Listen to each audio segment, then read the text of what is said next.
we got a lot of comments, realistically just like 2 or 3, but on the Revolt X versus the normal Revolt. So we have a side-by-side comparison here. Right off the bat, you can tell the Revolt X, not only is it bigger because it's a 54-inch deck versus our Revolt being a 48, but you can tell how much beefier this thing is. Dual gas tanks, the hydros are better, the brake holds a lot better, it's much faster. I was really impressed with the way it holds hills, and I had commented back to Pool and Property Services. I think they're based out of New York up there. But they run normal Revolts, I think they said. And the guy was like, oh, like I don't know if I could justify the switch. And I was like, I'll tell you what. I've never found a mower that stripes better than my Revolt. I've had Skags, Hustlers. We had a couple other Bad Boys before the ones we have now. I used to run Skag stand-on V-Ride 2 with the guy that I used to mow with years ago. I've never found anything that mows as nice as this mower until we purchased this. Just last Thursday, we got 2 nice days last week. You know, Wednesday, Thursday, we mowed all day, all of us. And we went to one property that normally I have to double cut with that mower just because the grass is always thick, they get it treated, and I like to make it look good, and they, you know, they deserve it. They pay for it, so I just like to make sure things look right. I told them, or I told Austin up at Backwoods, I was like, I don't know, man, like, I think I'm just going to go with the normal Revolt, whatever, and he was like, do whatever you want, but the Revolt X has this, it has this, it has this. So in the end, we ended up pulling the trigger on this, and until we went to the property, I was kind of like, did I make the right decision? You know, this one's a little bit more money versus the other one, this, that, the third. And then in one yard, my opinion totally changed. First off, I started that yard on E. So the gas tank was empty. I was assuming we were going to run out of gas at some point, but I didn't have any. So I was like, I'll risk it for the biscuit. It lasted the entire yard. It was the yard's about a full acre of mowing. The property itself is about 1.5 acres, but there's a house, a playground, big outdoor kitchen, patio, and stuff like that. So it's right around a full acre that we mow there. And this thing just ate right through it, and the stripes it left were immaculate. And there was not any of those, you know, tails that I call them, you know, something missed or whatever. This thing flat, cut everything. Even the dandelions were cutting, which I struggle with. I think everybody does, but they just don't cut. This thing was cutting through everything. And the only thing I will say is, and it's probably just because I'm more used to that one, the handles are a lot stiffer on this. So like, when I go to turn, I really have to do my 3-point turn versus like that one, you can kind of get away with like a 2.5-point turn because the tires are a little more bold. As you can see, these are still real gripped. Very, very nice tires on there, obviously. But these have some wear in them. I know our hour meter's broken on this machine, but I want to say this thing's got to be flirting with 900 hours at this point. It's got to be. Whereas this has 13.2. It's actually about to get its break-in oil change tonight once we're done with the blades here. But as far as comparison goes, I don't know. You know, I'm not going to spend your money or tell you what to do or whatever, but for us, I'm a huge fan of this. I'm really happy with it. The 54-inch deck is nice too because, you know, some of our yards and fields and stuff that we do have the 72 outside. The 72 is actually behind my dad's car right now. Our tractor backhoe's in the background. And then we got our walk behind over there. And then these two guys here. But the 54, it's nice because it's a little more, like flexible, I guess you could say. It can mow an open field in good time. It can mow a tight area in good time. We mow our cemetery roads with this one and that one, and then certain roads we do with the 72 as well, just because they're wide open. But as far as, you know, I can tell at this point, like I said, there's only 13.2 hours on this, plenty of room for me to make some errors and hit things and really see how it goes in. I have hit so many septic lids, or septic vent caps with this thing, and always thought like, oh, I just broke a spindle. Nope, haven't. I don't know how. The one I hit last year was like 3 or 4 inch PVC. I had to call my buddy Jake. Was like, I'm gonna need some help with this one, and he obviously came to save the day. So thanks, buddy. But yeah, as far as comparison goes, this does cut better. It's obviously a lot faster. It's also more money. So, you know, to each his own, I guess. Do I regret buying this one instead of the normal Revolt that they had? Not a bit anymore. Like I said, after that 1 yard last week, I was pretty much sold on it.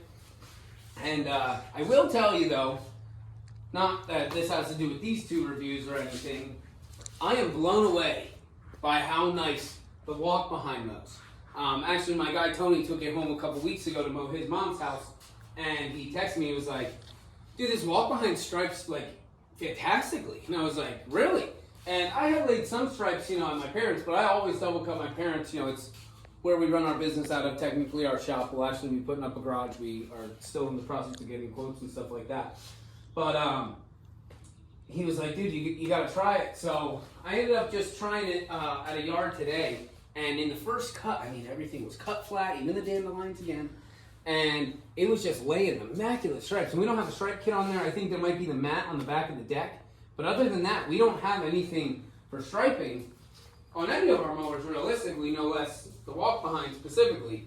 And I'm really impressed with the walk behind. Obviously, it's a little slower than any of the other three, but it's supposed to be. But its agility is nice. Just yesterday, me and Sarah on Sunday, Mother's Day, before we came to my parents' house for dinner, we actually went, in the morning, we went to Germansville for an estimate, came back, loaded up, took the walk behind to one of the commercial properties that we do, a spinal care center out in Danielsville. And I knew I was going to need that because his property always gets wet there in the front, pretty much from the tree line front. It gets soaking wet. And this thing handled the hill, the sand mound, everything really well, but I knew it was going to be a little too heavy. So he brought that out. And I mean, I was just blown away. Not only was it going through standing still water without leaving the mud tracks that you see when you have a heavier zero turn on wet ground like that, but it wasn't bogging down with the wet grass. And it was pretty high. It was probably, you know, 5-6 inches high. We were cutting at a 3.5, 3.25. I forget which one it was. Probably 3.25.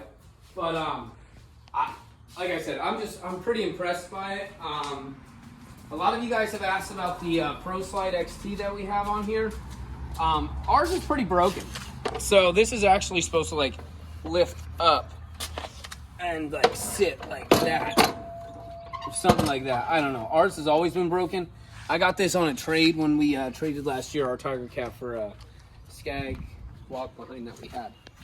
We ended up trading that in for this one in the 72. But yeah, like I said, I'm just really impressed by it. You can see it's pretty muddy. We wash our mowers once a month. So, I know some people do it every week. We just don't have that type of time. But, nonetheless, they get cleaned at some point. But for us, blades and scraping decks is an everyday activity that we do. Usually me and Sarah will eat dinner right here in the garage. Today we had egg salad and chips. And, yeah, so that's pretty much it for this video here. We can take you guys on a walkthrough of our tractor real quick while we're out here. Like I said before, we have the 3026H. It's a 25 horsepower. I think we have the Kubota engine in there. This thing gets used hard too. I think we just bought this 2 years ago and, you know, pretty much bought it a little too early. But we got 133 hours on this thing. Probably the last 100 has come within the last 6 months. Before that, we weren't really using it a lot. Like I said, I bought it a little early, but we were getting a good deal on it, so I was like, you know what, I'm just going to pull the trigger and figure it out, and now we're pretty much using it at least once a week. It gets out of here. Sometimes my little brother doesn't get too thrilled because his garden's pretty much in disarray at this point, and it just hasn't been home to be used. So, you know, for him, we've been using it on jobs and stuff like that. In a couple weeks here, we'll be installing a gravel driveway, and actually later on this week, we'll be installing another raised bed with 5 arb technies and some river rock, help with drainage around this lady's patio, one of our weekly mowing clients.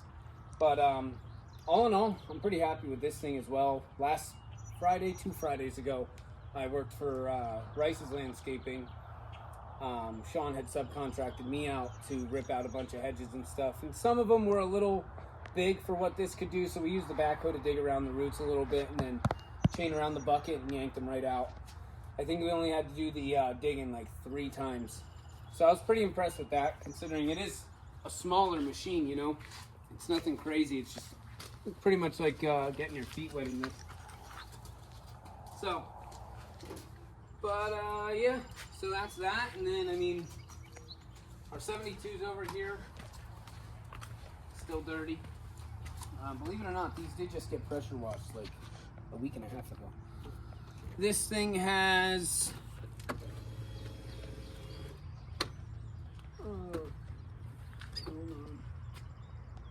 oh wow, that thing's got 60 hours on it already. We just bought this 3 weeks ago, so that's actually pretty average for our mowers. You know, we do mow a lot of grass. I think right now we're sitting at like 105 total clients. We do a lot of bi-weekly though, like our City of Bethlehem contract is bi-weekly. We probably have another like 10 to 15 lawns that are bi-weekly. I know some people don't like them. I don't mind them, especially, you know, when it comes drought time. It's kind of the only grass that stays green all year round. And then you're actually mowing grass throughout the drought. So pretty impressed with this thing. Its speed and agility is top notch. I had a Tiger Cat, like I mentioned before, and I don't get me wrong, I loved my Tiger Cat, I loved my Skag, but over time I just, you know, started to like Bad Boy a lot and more, and my dad's Rebel, I actually hated it, mainly because you always heard that fadoo noise. If you ever watch Family Guy, you'll get that reference, but it was a carved model, it wasn't the EFI, so I don't know what the heck the sound was. Maybe it was my headphones, whatever. Some of my guys heard it, some of them didn't. Me and Jack Penrose, the guy that used to work with us here, my buddy's little brother, helped us out a couple times now.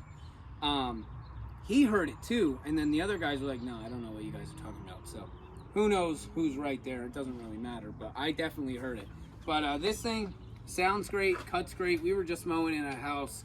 One of our clients that we missed last week due to all the rain, she gets her lawn fertilized, and this week, I kid you not, it was at least 8 inches tall.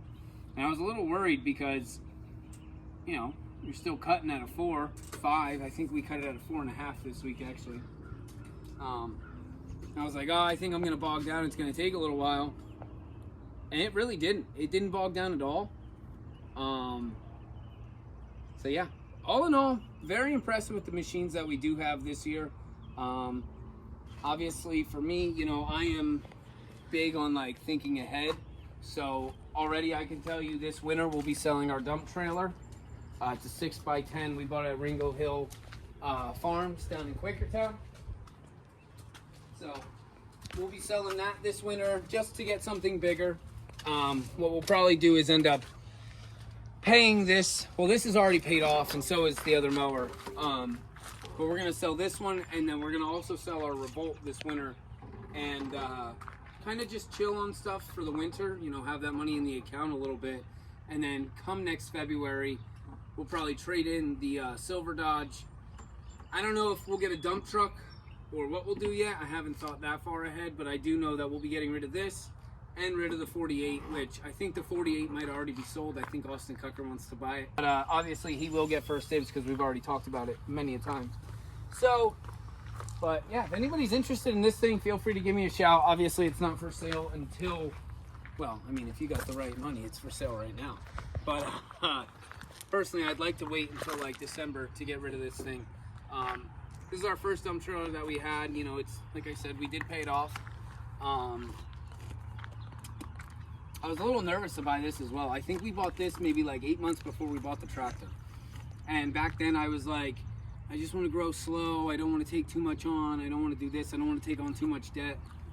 And then over time, I kind of got over that fear of like, oh, am I going to make it? Am I going to make it? And then like at some point my mindset changed to like, I'll just do whatever I have to do to make it. And obviously, as you can see now, we grew a lot since my mindset shift. And yeah, so I've been really impressed with this thing as well. We've had a good amount of stone in it, and it's still lifted. We've had a lot of brush in here, a lot of dirt in here. So yeah, I mean, I can't say too much bad about this dump trailer. The only thing I will complain about, which I think anybody with a dump trailer complains about, is the battery life. It's like, if you don't plug it in at least once a week, I hope you have a jump out. But yeah, that's pretty much all of our equipment. You can see our Dodge 2500 right behind us here. It's got the 5.7 Hemi in it. Tony just did a bunch of work underneath. New manifolds. Totally new exhaust system, actually. We have the catalytic converters over there. I'm going to be taking those. This is our 20-foot Appalachian trailer, equipment trailer. We fit 3 mowers on here with one of our push mowers. And then up front in the driveway is our Ford F350. That's more so the landscape truck. I mean, these two are pretty much used for landscaping and mowing mostly. This one gets taken out Monday through Friday mowing, unless we need to haul 2 heavy loads. Like if we're hauling the tractor, then Tony will just take the Dodge 1500 up there, and the 16-foot trailer that we have, which is a Sure Track. I bought it from some guy off Facebook Marketplace used a couple years ago. I got a steal of a deal on it. So yeah, this is our F350 here. Bought it at Bechtelsville Auto Sales last season, and it's been pretty good. We've had to do some repairs on it like right away as soon as we bought it. I wasn't thoroughly impressed with that, but since then it's been super reliable. We'll be throwing a plow on this and a full bed spreader in the winter. And then this is our 16-foot Sure Track. We pretty much just use this for mowing more so than anything else. The tractor doesn't really go on here.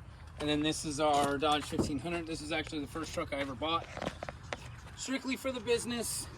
Besides, we had a 2001 Dodge 1500 second gen. I will always love and miss that truck. Just, you know, the first one we ever actually had. But that one my dad actually gave me the money for during COVID. Like right before COVID happened, I had bought that. So we bought this 4 years ago now. We put a ton of miles on it, a ton of work into it, but it's held up pretty well. And this truck and the white Dodge were the first 2 trucks that we ever had any advertising on. And at this point now, we're getting into a point where we have to put DOT numbers on the F350 because we haul a little bit heavier of loads, which no big deal. You know, that's how it's supposed to go as you grow. You got to figure more things out, and I didn't know about that. So that's that. But yeah, I can't think of anything else. I mean, that's all of our equipment in general. Slight overview of most of it. Give you a little bit more in-depth, you know, look at the Revolt versus the Revolt X. Like I said,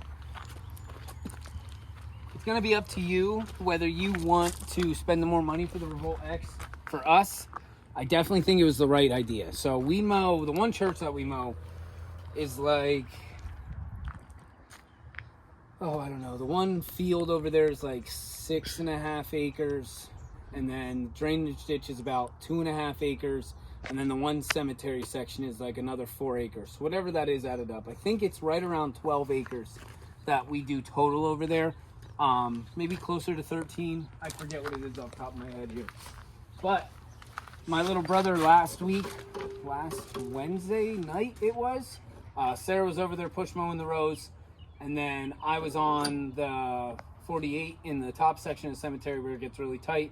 My little brother was, before the 72 got there, Tony dropped it off for us. My little brother was on that, and we filled it up. And then my little brother switched out. I hopped on it to help him finish up that big field over there. And the next morning, it was still, you know, 3/4 to the tank full. So that's pretty impressive to me. As far as like the other Revolt goes, it's not bad on gas. But you can definitely tell that you're stopping more to fill it up versus the one with the dual tanks and stuff like that. But the other thing I will touch on about the Revolt X that I really like, I don't know what these things are for. I think they're for like helping hold hills, for like counterbalancing weight. But sometimes when you're mowing like big fields and you just get tired of standing, it's so nice to be able to just kind of stretch your leg on this thing and it grips. So like, you know, you can just have your foot there and you're not going to worry about anything. But yeah, I mean, that's pretty much all of our equipment to the T. If you guys want to know anything else, oh, the only other thing I will say, we'll be getting an advanced chute system for this. Austin said they were on back order, so as soon as they come in, we already ordered one from him. We'll get that, put it on here, and that's pretty much it for this video. If there's anything else you guys want to know, I'm pretty much an open book. regarding the business, considering I know nothing. So I kind of just like when people ask questions, because sometimes it's questions I don't even ask myself or haven't thought of yet. So I appreciate, obviously any interaction on our social media pages, but specifically when people are like asking questions that I haven't been able to think of or haven't come to my mind yet. Very beneficial to us. So if you guys have any other questions specifically about the Revolts or the Revolt X, feel free to ask away. We'll do an in-depth video on the walk behind next, probably, just because for me, I'm like super impressed by it. Like I said, I'm actually like loving it more and more. When I said about selling this, I would more than likely, if Bad Boy does then make a 72-inch walk behind, we'll probably get one of those. And just run two 72s, a 54, and then have the 48 walk behind. Just the other day, I had a guy text me. His name's Joe. He lives in Texas. Joe, if you're watching this, shout out to you. I appreciate you hitting me up. He texted me. He was like, "Hey George, my name's Joe. I'm in Texas. I have a Bad Boy Raider, which is the walk behind model for Bad Boy."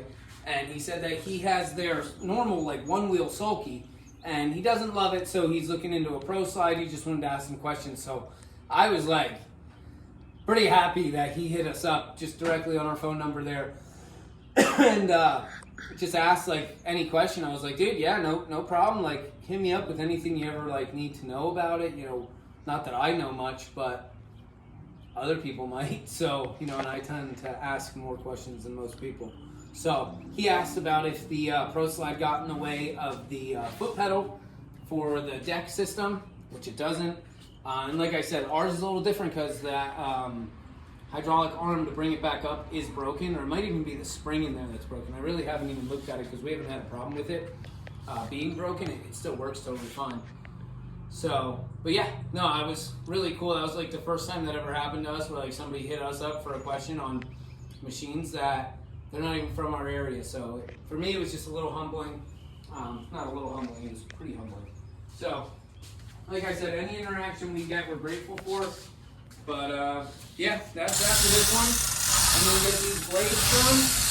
Quick oil change on this guy, and go home, shower, print out the routes for tomorrow, contact the clients that we'll be doing mulch for tomorrow, and that'll be that.